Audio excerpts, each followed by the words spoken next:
हम लोगों ने सिल्वर बाय किया था आज 2 बजे के आसपास। और सिल्वर में अगर आपने नोटिस किया होगा, हम लोगों ने क्या बाय किया है, सिल्वर 20 बाय किया है एमटीएफ में।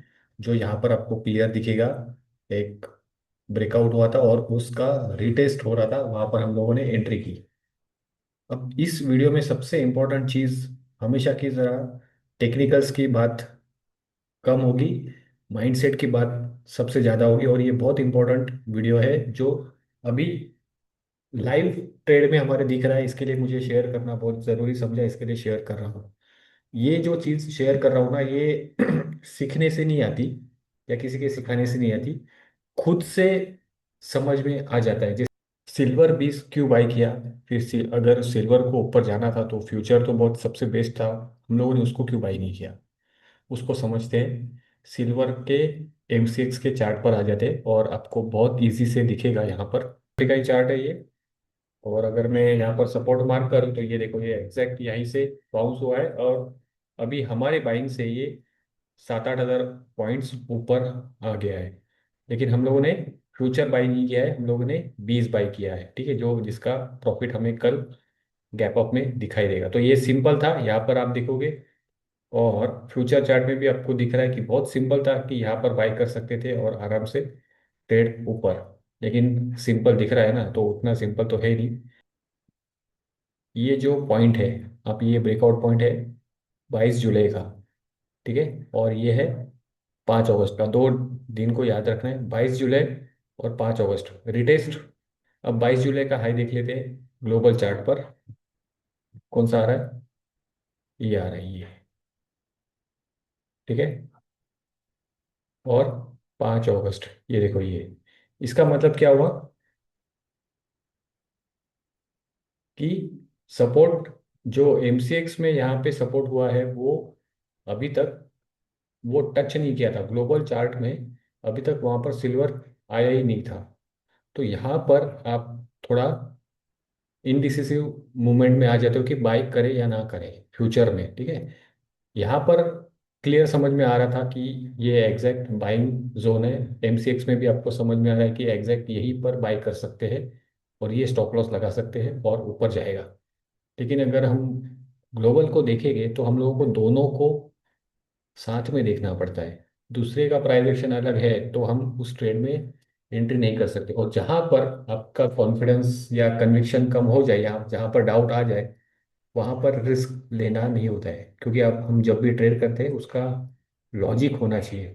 अब मान लो हम अगर यहाँ पर बाई करते तो आपका स्टॉप लॉस क्या होता।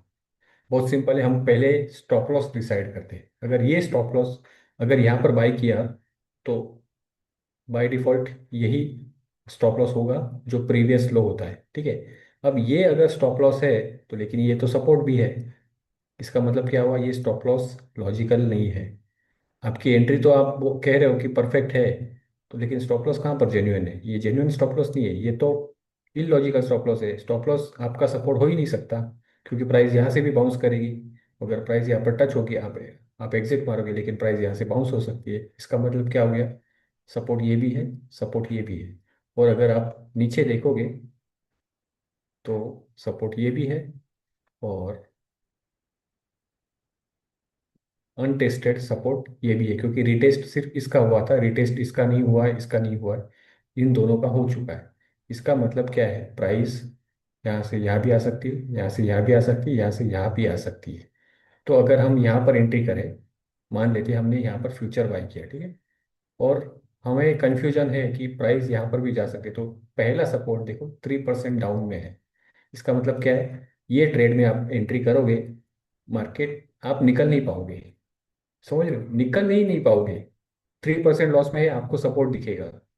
फिर क्या होगा, नेक्स्ट सपोर्ट क्या है, 4% पर है, आप निकल ही नहीं पाओगे, क्योंकि आप कैसे निकल पाओगे, क्योंकि आप यहाँ से निकलोगे और शायद प्राइस बाउंस की तो आपको रिग्रेट होगा। फिर आप नीचे जाओगे तो ये देखो 5.5% पर एक सपोर्ट है। इसका मतलब आप अगर बाई करो और मान लो ये रिटेस्ट करने आ जाए, तब आप ऑलरेडी 5% लॉस में हो जाओगे। 5% का लॉस समझ में आ रहा है कितना होता है, मैं यहाँ से कैलकुलेट करता हूँ, 5% नीचे चले जाते हैं। जस्ट अभी काउंट करो ये पॉइंट्स कितने हैं, 12,000। अब 12,000 पर लॉट लॉस आप पहले ही तैयार हो जाओगे देने के लिए, मतलब आपने दे दिया। इसमें भी अगर आप देखोगे तो ये स्टॉप लॉस है तो, लेकिन यहाँ पर सपोर्ट है तो आप यहाँ पर एग्जिट नहीं होगा। मार्केट आपको एग्जिट करने ही नहीं देगा। एग्जैक्ट आपका स्टॉप लॉस कब हिट होगा, ये है। तो ये स्टॉप लॉस क्या हो गया, ये देखो कितना नीचे है, 15,000। और एग्जैक्ट तो ये भी नहीं लग सकते, थोड़ा सा नीचे, मतलब 16,000 पॉइंट्स का स्टॉप लॉस होता है आपका, और वो भी पर लॉट। तो लॉस आप देख सकते हो कितना। तो ऐसे वक्त में हमें थोड़ा सा दिमाग लगाना होता है। फ्यूचर में हमको अवॉइड करना पड़ता है, बहुत प्यार से, दिमाग से, लॉजिकल, ग्रीडी नहीं होना है। धंधे को समझना है। इस धंधे में मुझे, अगर मैं एमसीएक्स में एंट्री करूं तो लॉस कितना है, पहले हम लॉस देखते हैं। हमारा लॉस भी जेन्युइन होना चाहिए। सपोज एक एग्जांपल लेते हैं, हमने यहाँ पर एंट्री की इस पोजीशन में, ठीक, यहाँ पर हम एंट्री कर रहे हैं। ठीक है, मान लो यहाँ पर प्राइस आ जाती है, यहाँ पर एंट्री की, और ये स्टॉप लॉस है, और मार्केट ने मान लो सपोर्ट ब्रेक किया और हमें लॉस दिया, तो ये हम इसको एक्सेप्ट करेंगे। इसमें हमारी कोई गलती नहीं है, एक 1% की भी गलती नहीं है यहाँ पर। काम तो हमने सेम किया लेकिन रिवॉर्ड नहीं मिला, ठीक है ना। तो ये लॉस हम एक्सेप्ट करेंगे, लेकिन यहाँ पर लॉस एक्सेप्ट नहीं हो सकता, क्योंकि आपको पता है कि अगर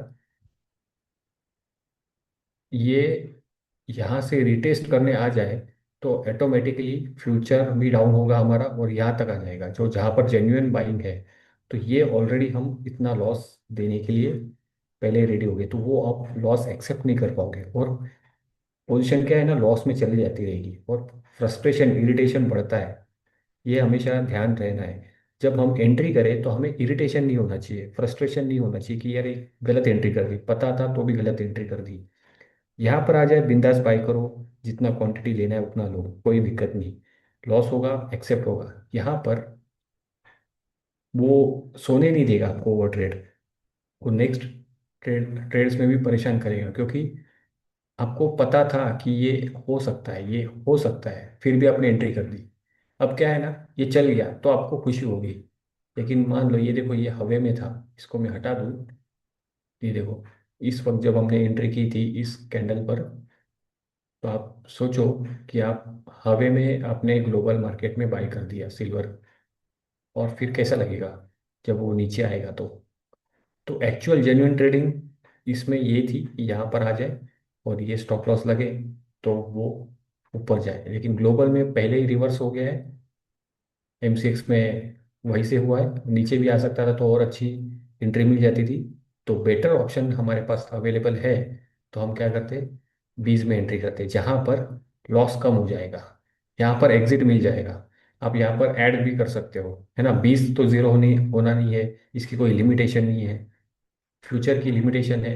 आप उसमें फिर दिक्कत हो जाती है, वो लॉस झेल नहीं पाते हो, लॉस इसमें ज़्यादा होता है। तो समझना है ट्रेडिंग को, लालची नहीं होना है कि ये क्या है।